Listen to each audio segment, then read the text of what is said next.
Alrighty, we had 4 players sustain some injuries and did not return. Addison, Hawkinson, and Wanham will all be further evaluated. Addison with an ankle, Hawkinson with his knee, and DJ Wanham. We need to confirm a potential quad injury there. Blackman had a shoulder, tried to come back, and was not able to keep going. Thought our guys battled, left everything absolutely out there.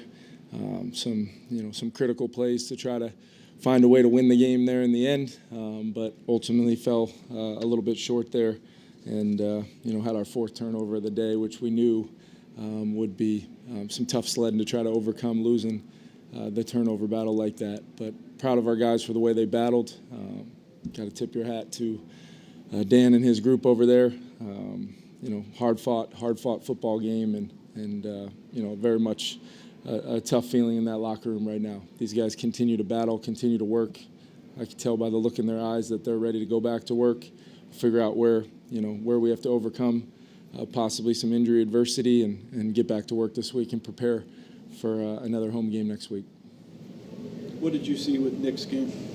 I thought he was aggressive with his arm. I thought there were some opportunities that even on some of those turnovers that happened. I thought there was some potential grass to maybe throw the ball away from defenders or things like that. But I thought Nick battled.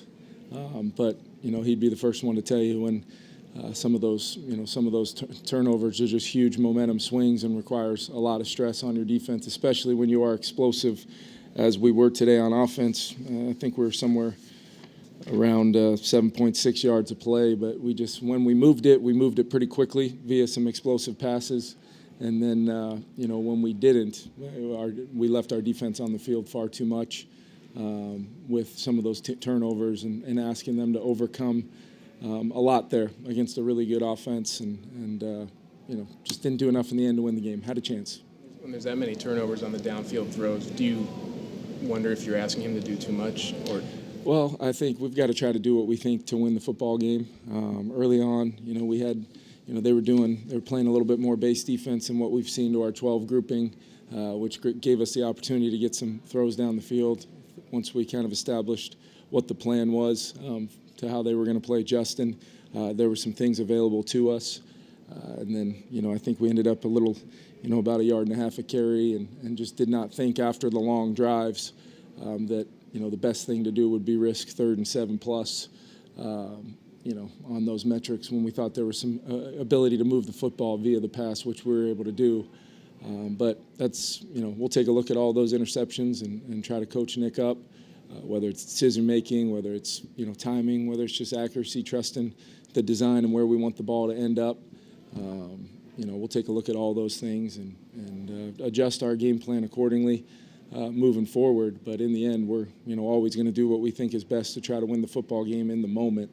And I just once again credit our guys for battling, overcoming some adverse circumstances, and there were some momentum plays that the Lions made. There was a couple momentum plays, that where they were able to get some free yards out of some decisions, and ultimately, we just couldn't overcome all those things, and we've got to continue to strive to do that. That's what December football is all about. Kevin, on the one he threw to Jordan there, it looked like he might have had some space if he let him a little further outside. What was the conversation? Yeah, it was that. Once the corner nails down on Justin, the design of the play is to, work a 3-level throw when a deep thirds or quarters corner, if they're rolling to JJ, whatever it is.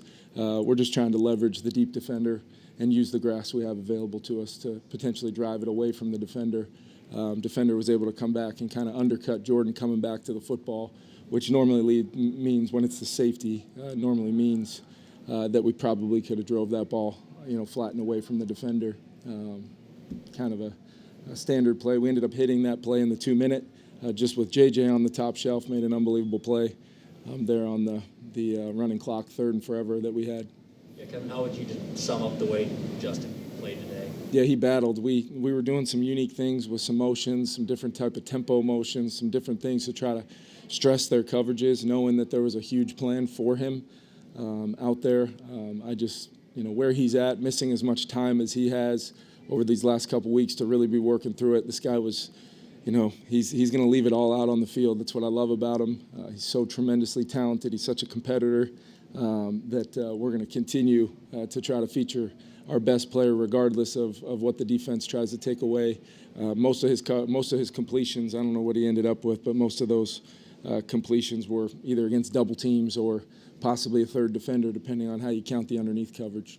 On that final interception, is Justin sitting down or is? No, he's staying on the move.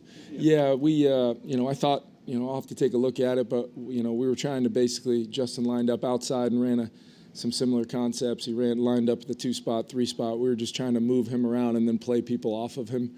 And it looked to me like there was a little grass maybe out in front. Nick kind of got flushed up to his left. It's a tough throw to then direct that ball maybe to the back half of the end zone there towards the pylon. But that was the intent. Kevin, what was the explanation about the Jared Goff fumble and completion? Yeah, so it was confirmed via the replay assist, which was unfortunate because I would have loved to just hear that it was an official's ruling, and then maybe I could have thrown the flag and took it to the challenge. The views that I had, I did not necessarily see it the same way, but that's why I'm on our sideline and not in the field officiating the game. So clearly. Maybe there's some views I did not see. There were some things that clearly, that's momentum in its purest form when your defense can force a turnover and get 7 points out of it. Huge momentum plays. There was another, I think, 2nd and 26 where, they got us for a roughing call.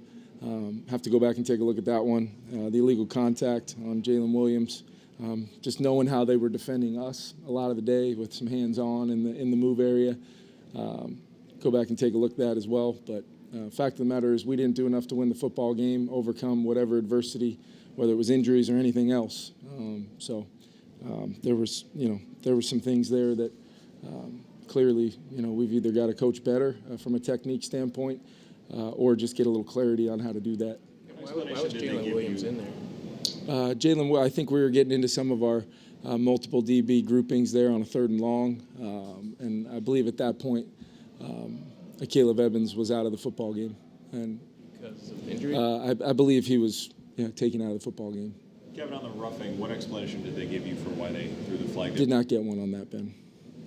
You mentioned injury adversity. Are some of those injuries going to be significant, do you think? I do believe so. I can't confirm any of those, but with 2 weeks left to go, we've got some really tough guys. We got some guys that are all trying to battle their way back in there, but I do believe so.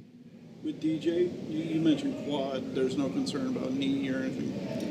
I have great concern about the injury, but as of right now, our initial diagnosis on site here is a quad injury. The severity of that, I'll have to let you guys know. But you could see what DJ means to our team. One of those guys that probably hasn't gotten enough credit for the type of year he's had. Our guys, the one thing about our guys is we got the right kind of guys. It's as close-knit of a group as I've been around. It's what makes losses like these hurt. And when a couple of their brothers go down, 3-4 guys go down with some what may be significant injuries, it takes a lot to continue to persevere and push through. And I thought our guys tried to do that throughout the football game. Kevin, knowing you guys probably need to win out now, Yep. What do you think with the mindset of that team in the locker room? Yeah, some of our some of our captains were immediately when we were breaking down the team talking about the next opportunity, going back and improving, getting healthy, recovering from a tough, hard-fought game. I challenged them to leave it all out there. They absolutely did. We knew it would be close. We knew it would be a grind all the way down to the very end. We just wanted to have an opportunity to maybe make a play or two to try to get ourselves a victory, and it was all right there, and credit them for getting the stop there at the end. Thanks, guys.